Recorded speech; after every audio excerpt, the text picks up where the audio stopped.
हरे कृष्णा कृष्णा कृष्णा हरे हरे, हरे राम राम राम हरे हरे कृष्ण। प्रभुपाद एक बार कहते हैं कि भागवतम का एक एक शब्द पूरा जीवन परिवर्तन करने के लिए पर्याप्त है, एक शब्द। और यहाँ पे इतना अद्भुत अद्भुत श्लोक हमको मिलते हैं, इतना अद्भुत श्लोक। और ऐसे ऐसे श्लोक होते हैं जो हमको प्रैक्टिकली काम में आते हैं, हमको मदद करते हैं भक्ति में। बार बार हमारा अपमान होता है, सुख आते हैं, दुख आते हैं, कैसे उसमें अविचलित है, ये आम बात है। और भगवान भगवद गीता हो या भागवतम हो, हमको पूरी तरह से हेल्प करना चाहते हैं। उनको सब कुछ पता है कि मेरे बच्चे इस भौतिक जगत में दुखी हो रहे हैं। बहुत से लोग भक्ति में आगे बढ़ने का प्रयास करते हैं, उनको कहाँ कहाँ प्रॉब्लम्स आएगा, कहाँ कहाँ में वो मार खा जाएंगे, क्या होगा कि वो नीचे गिर जाएंगे। तो भगवान नहीं चाहते कि उनका बेटा गिर जाए, हम थोड़ा चाहते हैं कि मेरा बेटा गिर जाए। इसलिए भगवान अभी यहाँ पर प्रैक्टिकल उपस्थित नहीं है, लेकिन भागवतम के द्वारा, भगवद गीता के द्वारा, उनके संदेश के द्वारा प्रैक्टिकली हाजिर है। क्योंकि वो हमको समझाने के देखो ऐसा करो, ऐसा करो, ऐसा करने से तुम मुझे प्राप्त करोगे, ऐसा करने से तुम अविचलित रहोगे। ये सारे श्लोक इस प्रकार है। तो आज का जो श्लोक है तो उसमें शुरुआत से देखें तो शुरुआत में 11.7.32 में जब वार्तालाप शुरू हुआ महाराज यदु और अवधूत ब्राह्मण के बीच, और वो संवाद भगवान कृष्ण उद्धव जी को बता रहे हैं, तो ब्राह्मण ने कहा था कि हे राजा, मेरी बुद्धि के द्वारा मैंने अनेक आध्यात्मिक गुरुओं का आश्रय लिया है, उनसे दिव्य ज्ञान प्राप्त करके मैं अब मुक्त अवस्था में पृथ्वी पर भ्रमण कर रहा हूँ। मैंने अनेक आध्यात्मिक गुरुओं का आश्रय लिया है। दीक्षा गुरु एक होते हैं, लेकिन शिक्षा गुरु तो कदम कदम पर हम शिक्षा ले सकते हैं। यहाँ से शिक्षा ले सकते हैं, इनसे शिक्षा ले सकते हैं, वहाँ से शिक्षा ले। हमारी बुद्धि खुली होनी चाहिए सीखने के लिए। अगर हम ये समझ लें कि भाई आई एम द बेस्ट, मुझे सब कुछ पता है, तो इसका मतलब है कि वो मूर्ख है। जिस तरह अवधूत ब्राह्मण बता रहे हैं कि मैंने अनेक आध्यात्मिक गुरुओं का आश्रय लिया है, तो इस तरह से राह पे चलते, उठते, देखते, खाते, पीते, सोते, जगते, हमें अलग अलग जगह से सीखना है, प्रेरणा लेनी है। इस तरह से हम मुक्त अवस्था में भ्रमण कर सकते हैं। और भावार्थ में लिखा है कि ब्राह्मण के आध्यात्मिक गुरुओं ने प्रत्यक्ष रूप से उनके साथ बात नहीं की थी। अभी इनके गुरु है समुद्र, तो समुद्र का उनसे बात करने गया। हमको तो चाहिए कि हमें कोई बताए, कोई सिखाए, लेकिन ये अवधूत ब्राह्मण ने समुद्र को अपना गुरु बनाया, उनसे बात भी नहीं किया। तो प्रत्येक उससे बात नहीं की थी, उसके बजाय उन्होंने अपनी बुद्धि से उनसे बोध ग्रहण किया। कई बार क्या होता है, किसी को प्रैक्टिकली बताते हैं ना, तो भी उसकी पल्ले नहीं पड़ता। और ये अवधूत ब्राह्मण खाली समुद्र को देखकर उनसे अपनी बुद्धि से सब कुछ सीख लिया, ज्ञान प्राप्त कर लिया। तो ऐसे भगवान ने हर जगह पे ऐसा पूरा साम्राज्य बनाया उनका कि भक्त लोग जगह जगह से ज्ञान प्राप्त कर सकते हैं, बुद्धि स्ट्रॉन्ग बना सकते हैं। जैसे कोई ब्रह्मचारी है तो वो गृहस्थ को देखेगा तो प्रेरणा दे सकता है कि सुबह से लेकर रात तक गधे की तरह काम करता है कुछ क्षणिक इंद्रिय सुख के लिए, तो मैं क्यों ब्रह्मचारी बना ना हो पूरी जिंदगी। उन्होंने बुद्धि से सीख लिया। तो यही बात यहाँ पर भी आती है कि समुद्र का वो विनोबा, इस समुद्र में जब बहुत ही बारिश होती है, बहुत सा पानी आता है, तो समुद्र उसकी सीमा का उल्लंघन नहीं करता। और गर्मियों में बहुत ही बारिश की कमी होती है, पानी का कमी होता है, समुद्र में पानी कम आता है, फिर भी उसको फर्क नहीं पड़ता। तो उसी तरह से भक्त लोग जो होते हैं वो ना तो खीन होने चाहिए, ना ही प्रसन्न होने चाहिए। यहाँ पे लिखते हैं कब प्रसन्न होते हैं, कब खीन होते हैं, जब उसको भगवान कृष्ण का विस्मरण हो जाता है, तब वो खीन होते हैं। हाँ, भगवान का स्मरण नहीं पाया, आज मैं मंगला आरती नहीं जा पाया, आज मैं भागवत पढ़ नहीं पाया, आज मेरी चेतना भगवान पे नहीं है, तब वो खीन हो जाता है। ऐसा नहीं अपमान हुआ तो खीन हो गया, पैसा नहीं मिला तो खीन हो गया, स्वादिष्ट प्रसाद नहीं मिला तो खीन हो गया। अभी हमारा लेवल वो है, अपमान होता है हम खीन हो जाते हैं, स्वादिष्ट प्रसाद नहीं मिलता हम खीन हो जाते हैं, पैसा नहीं मिलता हम खीन हो जाते हैं। तो ये लेवल नहीं है कृष्ण को प्राप्त करने का। कृष्ण को प्राप्त करने का लेवल है कि जब कृष्ण का विस्मरण होता है तब हम डिस्टर्ब होने चाहिए।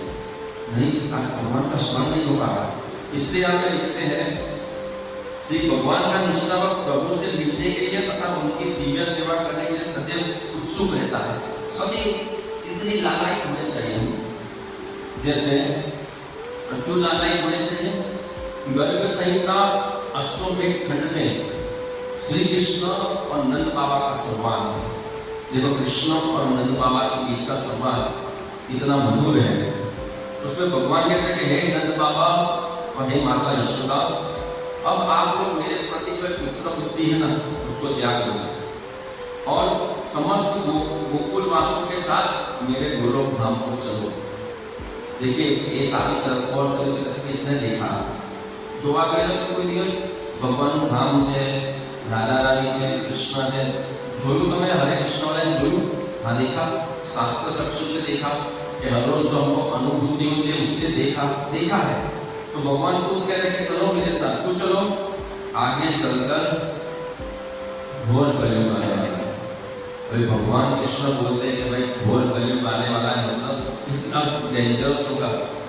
भगवान घोर शब्द क्यों बोलते हैं कि चलो मेरे साथ घोर कलयुग आने वाला है, जो सभी प्रजाजनों को से उससे दूर होगा और उसी युग में सभी मनुष्य पापी होंगे, इसमें कोई संदेह नहीं है।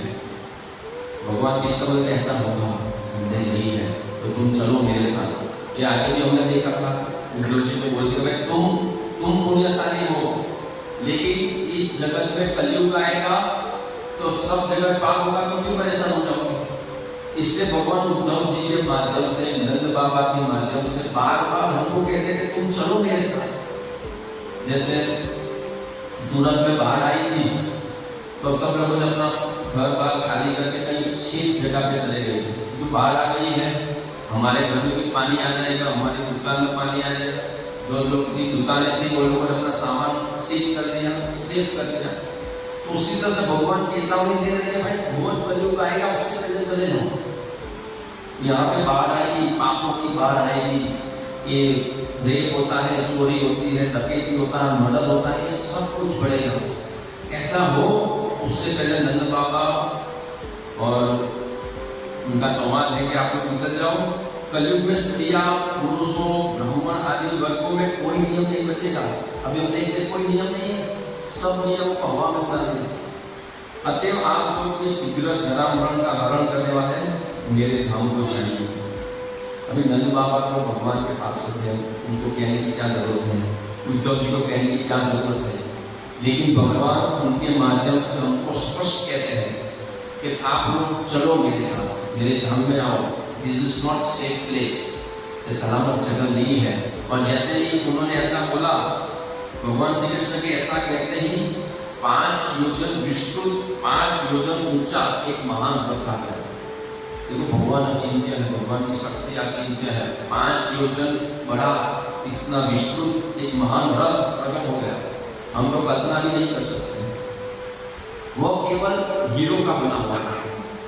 अभी हम एक डायमंड भी पहनते ना तो चोर चोरी कर जाता है, हम लोग डायमंड भी ऐसा फील करते हैं कि बार बार निकल जाते हैं, लेकिन वो पूरा रथ हीरो का बना हुआ था और उसमें मोतियां जड़े हुए थे।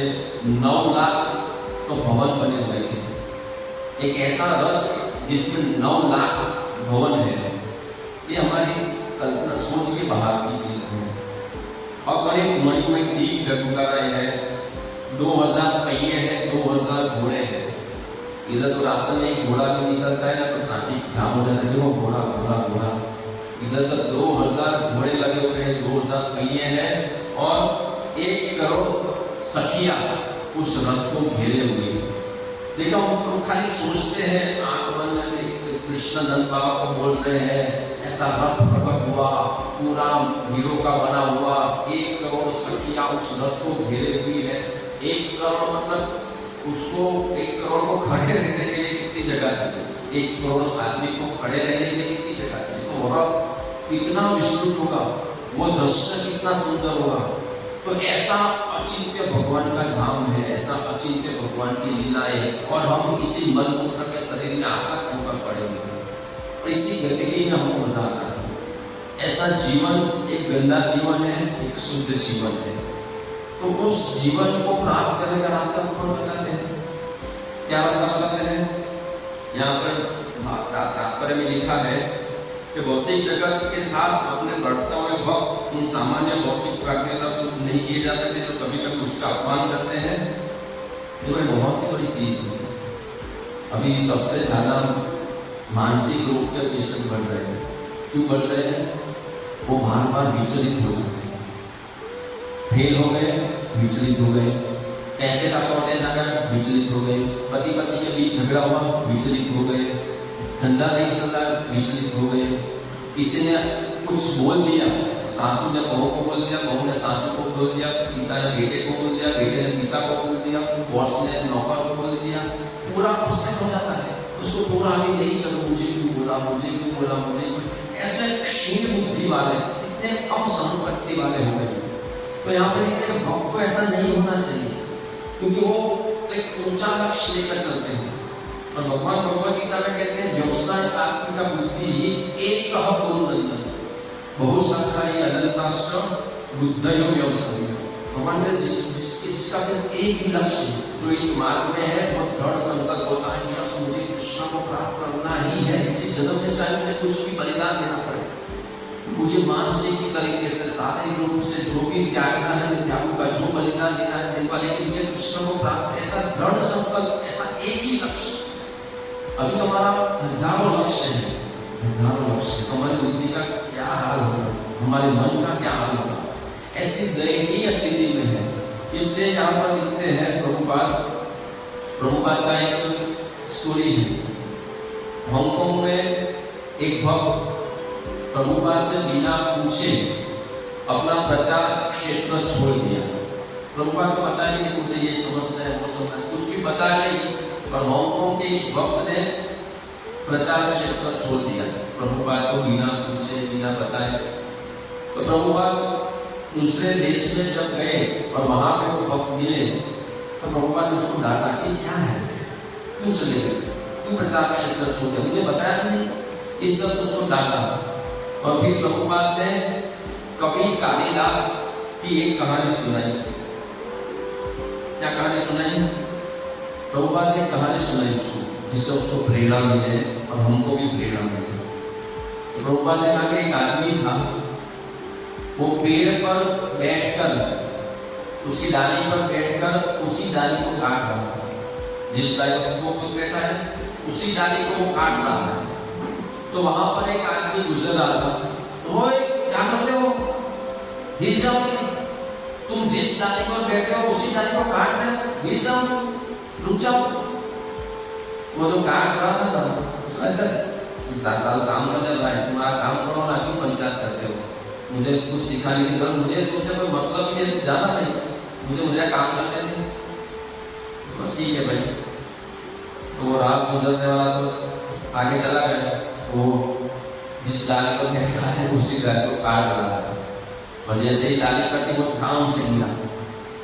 उसको हाँ वो आदमी तो ज्योतिष होगा, बड़ा ज्योतिष, वो तो पीछे पीछे दौड़ते वो आपको ज्योतिष हो। उसने कहा आपने बोला था कि मैं गिर जाऊंगा, मैं सच में गिर गया, तो आप तो बहुत पंडित है, बहुत ज्योतिष है।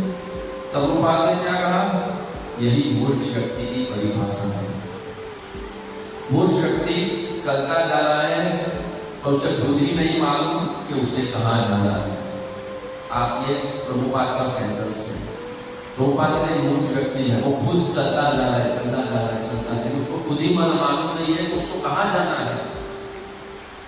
हमें कितना सिंपल स्टोरी और सिंपल मैसेज कितना गुहिया छुपा हुआ है कि पूरा भौतिक समाज चलता जा रहा है, चलता जा रहा है, चलता जा रहा है, लेकिन उसको पता ही नहीं कि उसको कहाँ जाना है। वो जिस डाली पर बैठे हैं भौतिकतावादी लोग उसी डाली को काट रहे हैं। इस तरह से व्यभिचार में पड़े हुए हैं, मांसाहार में पड़े हुए हैं, जुगार में पड़े हुए हैं, नशा कर रहे हैं, और इस तरह से खुद का जीवन ही काट रहे हैं और खुद पतन कर रहे हैं, खुद गिर रहे हैं, इससे भी नीच लोक में जा रहे हैं, इससे नीच योनि में जा रहे हैं। और उसके जब कोई हरे कृष्ण कह रहे हो, रुक जाओ, हरे कृष्ण का जप करो, ये सब छोड़ो, तो बोला चला टाइम नहीं मेरे पास, भिखारी आ गए। तो वो समझा रहे कि भाई तू नीचे गिर रहा है, तो ये जो कार्य कर रहा है वो उससे तो नीचे गिरेगा। और जब वो गिरता है हरे कृष्ण बोले ज्योतिष नहीं, भगवान की बातें हैं। हमें वो कार्य करने हैं जिससे हमारा उच्च गति मिले, हमारा जीवन उच्च हो, वो कार्य हमको करने हैं। और उस कार्य के लिए जो भी अड़चने आती हैं, अड़चने क्या आती है, ये यहाँ पे लिखते हैं कि दोषारोपण करते हैं, अपमान करते हैं। कई बार हम एक पिता, एक घर का व्यक्ति अपने परिवार के पालन के लिए अपना सब कुछ न्यौछावर कर देता है, अपनी सब कुछ का बलिदान दे देता है। उसको एक नए कपड़े भी लेना हो ना पिता को, तो वो खुद नहीं लेता, और वो अपने बेटे को नई घड़ी, नया मोबाइल दिला देता है। वो खुद कमा रहा है लेकिन वो खुद के लिए खर्च नहीं करता है। ऐसा त्याग के साथ वो घर का बड़ी जीता है। और लेकिन बच्चे जब बड़े हो जाते हैं, तब उसका अपमान करते हैं, उसको गालियां देते हैं, तुमने मेरे लिए क्या किया, आप लोगों ने मेरे साथ किया ही क्या। हम गरीब के गरीब लेकर देखो, बाजू वाले के पिता के पास तो मर्सिडीज कार है, आप लोग तो देखा है। ऐसा विक्षुब्ध करने वाली वाणियां लोग बोलेंगे।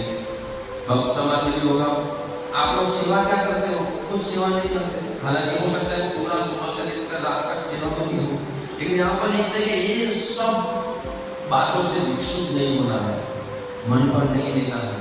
अगर ये सब ले लेंगे तो हमारा जो जीवन का लक्ष्य है भगवान को प्राप्त करना, वो साइड में रह जाएगा। इसलिए भगवान भगवद गीता में इसी तरह का सेम श्लोक है, मिलता जुलता। ये समुद्र से जो प्रेरणा है ना, सेम ऑलमोस्ट।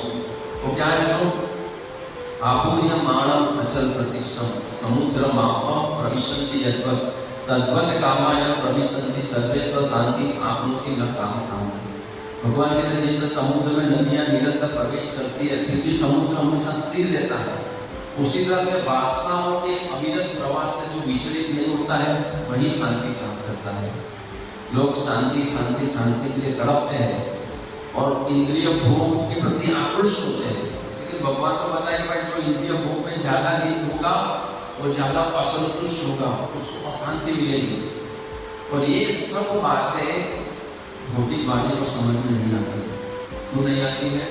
क्योंकि समझने के लिए प्रैक्टिकली वो चीज करनी पड़ती है। उसको हरे कृष्ण का जाप करना पड़ेगा, भक्तों के संग में आना पड़ेगा, तब जाकर प्रसाद ग्रहण करना पड़ेगा, तब जाकर बुद्धि सात्विक होगी और फिर वो ये सब समझ सकेंगे।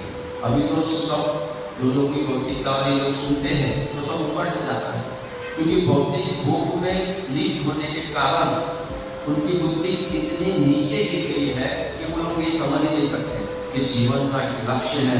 जैसे हम लोग बातें कर रहे हैं, वैसे राधा कृष्ण के सामने हम खड़े हो सकते हैं, उनसे बातें कर सकते हैं, उनकी लीला में भाग ले सकते हैं। कभी जन्म मृत्यु जरा व्याधि से परे एक जीवन है, उस जीवन को हम प्राप्त कर सकते हैं। ये सब बातें लोग समझ नहीं पाते हैं। इसलिए ये शास्त्र है, इसलिए भगवान की वाणी है। और इस तरह से अगर वास्तविक शांति चाहिए तो हमें इन वासनाओं के प्रवाह से अविचलित रहना है। तो प्रश्न ये होता है कि चारों तरफ वासनाओं का समुद्र है, हर जगह पे बाहर निकलो, टीवी पे, मोबाइल पे, सब जगह पे इंद्रियों को भड़काने वाली चीजें हो रही है। तो क्या करें? तो उसका रास्ता ये है, अच्छी साधना, मंगला आरती, जप, रीडिंग, भक्तों का संग, उससे हम हमारे लिए भगवान की शक्ति से इतने हम स्ट्रॉन्ग बनते हैं कि वो सब बातें हमको विचलित नहीं करती है।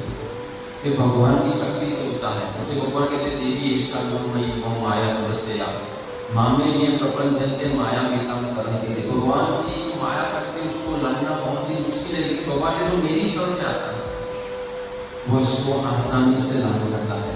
तो भगवान कृष्ण की शरण में, राधा दामोदर की शरण में जब जाते हैं, सच्चे हृदय से जब भगवान को पुकारते हैं, भगवान को प्रार्थना करते हैं, जप करते हैं, वो जप भी कैसे ऐसे ऐसे सोते सोते या ऐसे जप में, वो जप में चित्कार होती है कि प्रभु अब हमको बचा लो, हमें शक्ति दो जिससे हम अपनी भक्ति कर सके। हम आपसे प्रार्थना करते हैं कि हमको अभी बार बार इस जगत में नहीं आना है। ऐसी प्रार्थना के साथ जब जप होता है तब भगवान सुनते हैं। हृदय में बैठे परमात्मा अनुभूति करते हैं कि ये बच्चा सच में गीता के पास जाना चाहता है, मैं उसको पूरी फैसिलिटी देता हूँ, क्या चाहिए। भक्ति में प्रगति करने के लिए उसको जो फैसिलिटी चाहिए वो भगवान देते हैं। क्यों देते हैं? क्योंकि उसकी इच्छा है भगवान के पास जाने की। तो इस तरह से जब वो तड़पता हुआ भगवान का हरे कृष्ण महामंत्र का जप करता है, भगवान से प्रार्थना करता है, अपना आहार निद्रा भय मृत्यु को टोटली भूल जाता है, मतलब पूरा जितना शरीर को जरूरत है उतना ही कम नींद में चला लेता है। जल्दी 4 बजे 3:30 बजे उठ जाता है। हर रोज सुबह आकर भगवान राधा दामोदर को मंगला आरती में भगवान का दर्शन करता है, भगवान को प्रार्थना करता है कि भगवान मैं रोज आऊंगा, आपसी कृपा प्राप्त होगा, आपसे शक्ति प्राप्त होगा, इस तरह से जन्म मृत्यु के सागर को मैं लांग जाऊंगा। तो भगवान उसको खींच के देता है। भगवान तो चाहते हैं, लेकिन हमारा प्रयास बहुत कम है। हम वो मेहनत वो नहीं होती है, वो लायकान सेवा अधिकार दिए करो निज दासी। हम तुलसी आरती में गाते हैं, सेवा का अधिकार मिलना चाहिए। और अधिकार कब मिलता है? जैसे कोई व्यक्ति, हम जानते हैं कि चार्टर्ड अकाउंटेंट सीए का कोर्स इतना कठिन है, तो जैसे कोई व्यक्ति सीए बन गया तो उसके लिए तैयार है 50,000 लाख रुपए की नौकरी लग जाएगी। लेकिन उससे पहले उसको सीए की लायकात लानी पड़ेगी। और जैसे उसने सीए कंप्लीट किया, सामने से ऑफर आ जाओ, हर महीने 50,000 लाख रुपए आराम से मिल जाता है। क्यों मिल जाता है? उसने सीए की लायकात अटेंड कर ली है और सीए बन गया है, तो वो सीए बन गया तो उसके लिए वो तैयार है नौकरी। उसी तरह से हमारे में तो लायकात आ जाएगा, भगवान का धाम रेडी है, भगवान का विमान हमारे लिए रेडी है कि भाई इसको बुला लो मेरे धाम में, अब ये लायकात है। तो वो लायकात लाने का प्रयास नहीं है, वो लायकात लाने का प्रयास नहीं है। जिस तरह से भौतिक डिग्री, सीए की डिग्री के बगैर उसको अच्छी जॉब नहीं मिलेगी, उसी तरह से हमारी लायकात के बगैर भगवत धाम नहीं मिलेगा। हम जब भी प्रोग्राम में जाते हैं, हम उससे भाई कितने लोगों को गोलोक जाना है, भगवत धाम जाना है, तो सब लोग हाथ उठा करेंगे, 2-2 हाथ खड़े कर देंगे, भाई मुझे जाना है, मुझे जाना है, मुझे जाना है। और वो एक बार सुबह 4:30 बजे मंगला आरती में कितने लोग आएंगे, तो पूरे हाथ बैठ जाते हैं। तो भाई लायकात तो लानी पड़ेगी ना। सिंपल है, बिना लायकात के तो कुछ नहीं मिलता। एक 10,000 की नौकरी भी बिना लायकात के नहीं मिलती। तो इतना बड़ा दिव्य भगवान के धाम, भगवान का राधा रानी है, दिव्य गोपियां है, दिव्य सखियां है, तो वो ऐसे मिल जाएगा किसी को। और वो जो सीए बना है, वो जो 50,000 लाख में जो जॉब करेगा, उसको पहले ट्रेनिंग मिलती है, वो ट्रेनिंग कंप्लीट करता है, फिर उसको वो नौकरी मिलती है। तो भगवान के धाम में जो हो रहा है वो हमको यहाँ पे करना पड़ेगा। उससे खाली शरीर छूटने का बाकी है, बस वही करना पड़ेगा। वहां पे क्या होता है? भगवान का सतत स्मरण, भगवान की सतत सेवा, पूरा काम, क्रोध, लोभ, मोह, मत्सर्य, ये सबसे विहीन शुद्ध आत्मा है वहां पे। और हमारे अंदर कचरों का ढेर पड़ा हुआ है, सूखो कचरों ने भीनो कचरों, सूखो कचरों पीछे ने भीनो कचरों पीछे, सब कचरा भरा हुआ है। तो वो तो पहले साफ करने का पूरा प्रयास होना चाहिए, पूरा प्रैक्टिस, और तब भगवान का नाम निश्चित है। सिंपल है समझना, इसमें कठिन नहीं है। तो हमारा पूरा फोकस होना चाहिए कि मैं लायक बन जाऊं, सेवा का अधिकार मिल जाए। नरेंद्र मोदी के साथ जो लोग घूमते हैं, उसको कुछ अधिकार मिला है, उसकी लायकात के आधार पर इसकी लायकात है, इसको नरेंद्र मोदी के बाजू में खड़ा कर दो, उसको आजू बाजू से सेक्रेटरी जो भी है, तो उसकी लायकात है। तो उसी तरह से लायकात के लिए कोई प्रयास नहीं करता है। कोई किसी को ना तो व्यभिचार छोड़ना है, ना मांसाहार छोड़ना है, ना नॉनवेज छोड़ना है, ना दारू छोड़ना है, ना जुआ छोड़ना है, ना हरे कृष्ण महामंत्र का माला करना है, और फिर भगवत धाम जाना है, कैसे कैसे होगा? और हम कुछ नहीं करेंगे, सिर्फ लायकात लाएंगे, भगवान को प्रार्थना करेंगे, 4 नियम का पालन 16 माला करके पूरे अपने आप को पूरा शुद्ध कर देंगे, तो भगवत धाम निश्चित है। भगवान के धाम में जाने के लिए जो जरूरी है वो लायकात हमको लानी पड़ेगी। तो आज के श्लोक का यही तात्पर्य है कि समुद्र में नदियां निरंतर प्रवेश करती हैं और गर्मियों में कम प्रवेश होता है, फिर भी समुद्र विचलित नहीं होता है। उसी तरह से हमारे जीवन में सुख आएंगे, दुख आएंगे, पैसा आएंगे, गरीबी आएगी, मान आएगा, अपमान आएगा, जो भी आए, लेकिन हमारा लक्ष्य है भगवान कृष्ण को प्राप्त करना, और उस लक्ष्य से हमें विचलित नहीं होना है। और उस लक्ष्य को प्राप्त करने के लिए जो भी साधना करनी है, जो भी तपस्या करनी है, जो भी व्रत नियमों का पालन करना है, जो भी इंद्रियों का संयम करना है, जो रीडिंग करना है, जो भी कुछ करना है, वो करने के लिए हमें तैयार रहना है। हरे कृष्ण।